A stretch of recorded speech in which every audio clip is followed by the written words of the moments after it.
and welcome back to Coding with Corgi. Today we will talk about Unit 1.4, which is data types and variables. So you may have heard about these words before, but I'm just going to go into detail about what they are. Feel free to skip if you've heard these terms already. So as you can see, my Unit 1.5 is labeled wrong. Feel free to change that on your own. Okay, so what are data types? Data types are a characteristic stored by a variable. Hold on, Jojo. He wants pets. Or an expression. And type checking is where a computer verifies you're only manipulating the data types that work together. We looked a little bit at that when we were talking about methods and how to call methods with the given parameters. So let me tell you about the different types of data types you'll be needing to know. One is an int. This is an integer. So in example, this is any number. We got a double, which is, think double decimal.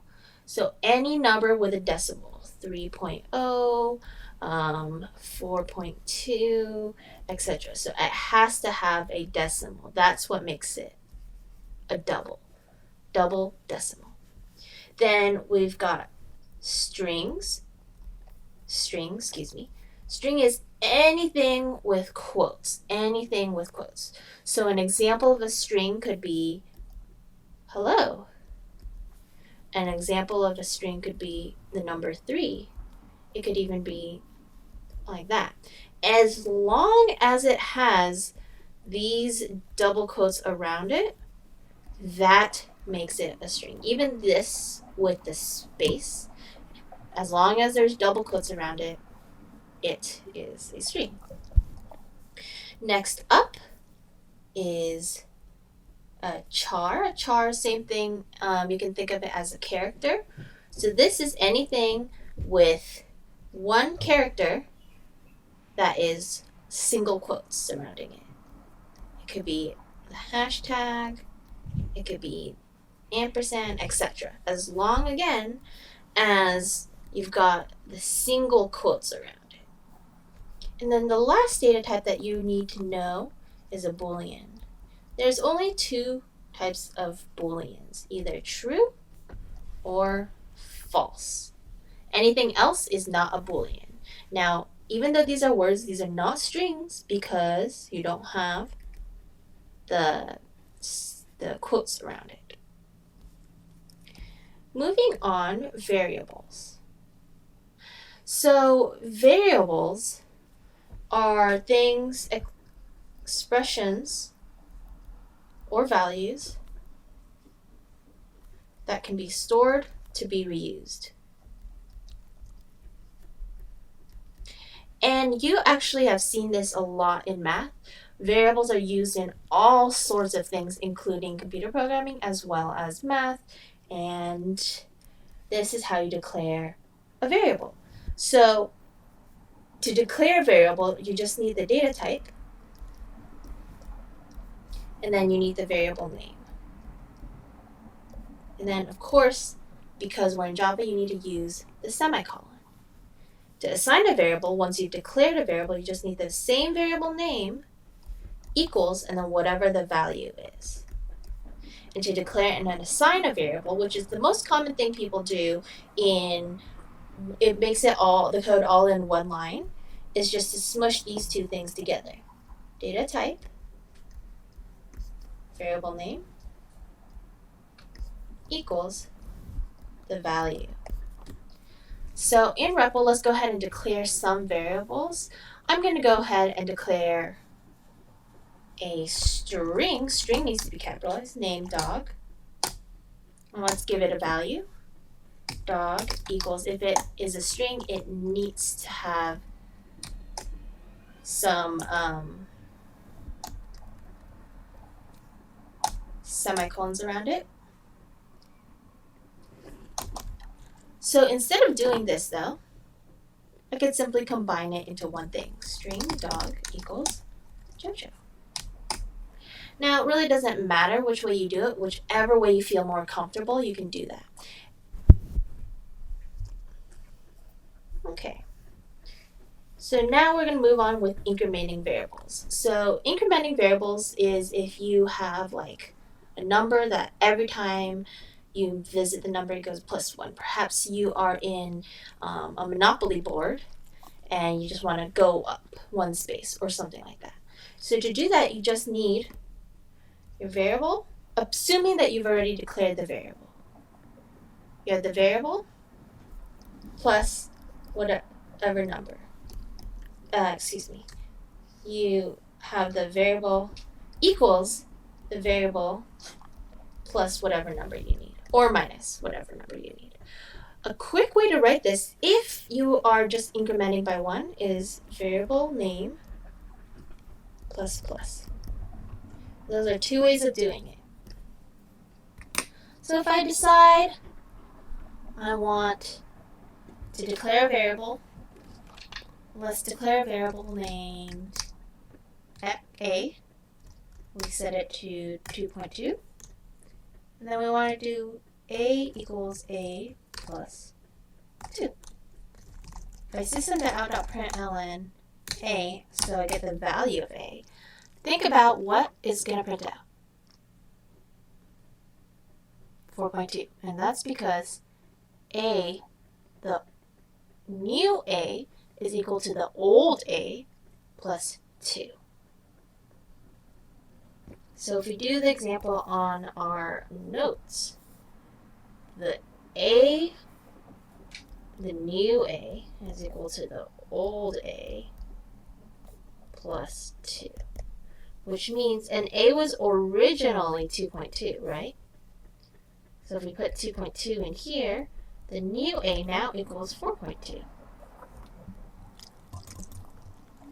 Now say we just wanted to add 1.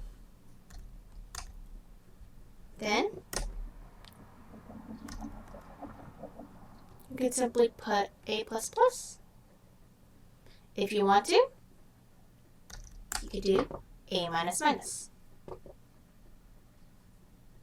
And it also subtracts by 1. Okay. Now that we know that, let's go on to the next page of our notes. Environment diagrams are a great way to show what's going on. So,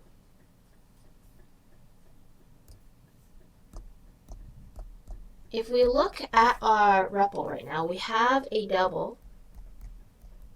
It's called A, and it's assigned to a value 2.2. Now, after A minus minus, this same variable gets rerouted to 1.2. That's how environment diagrams work, and that's how you should be familiar with doing it on paper in case you need to think through a problem. Expressions are, just like in math, it's like a sentence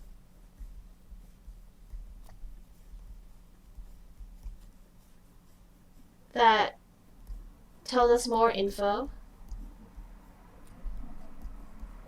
about the variables and how they change. Boring, Jojo? So an example of this is we got the double equals 2.2. Simply put, it's similar to in math where you have x plus 2 equals 3. Right, that's an expression. Okay, integer division produces an integer. Double division produces what? Let's take a look. So if we do 2 divided by 3, you all know in math what it is. you know that it should be 1.5. But because it's an integer, the answer is going to be 1. What if we do 3.0 though? Notice how because one of them is a double, the whole division expression becomes a double. And the last bullet point I need to teach you about real quick is the mod. The mod sign gives us the remainder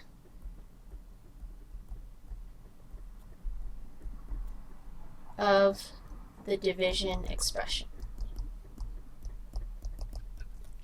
So if we have something like 5 mod 4, well, let's do the math first. 5 divided by 4 gives us the number 1, and the remainder is 1. So 5 mod 4 should give us 1. Now let's look at 3 mod 4. Well, you have 0 in the division. The remainder is 3 because 4 cannot go into 3. Let's test this out on the computer just in case I'm wrong.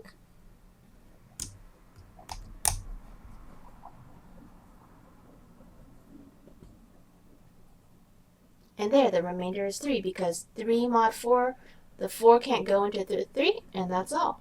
Let us know if you have any questions, and be sure to like this. I will see you later.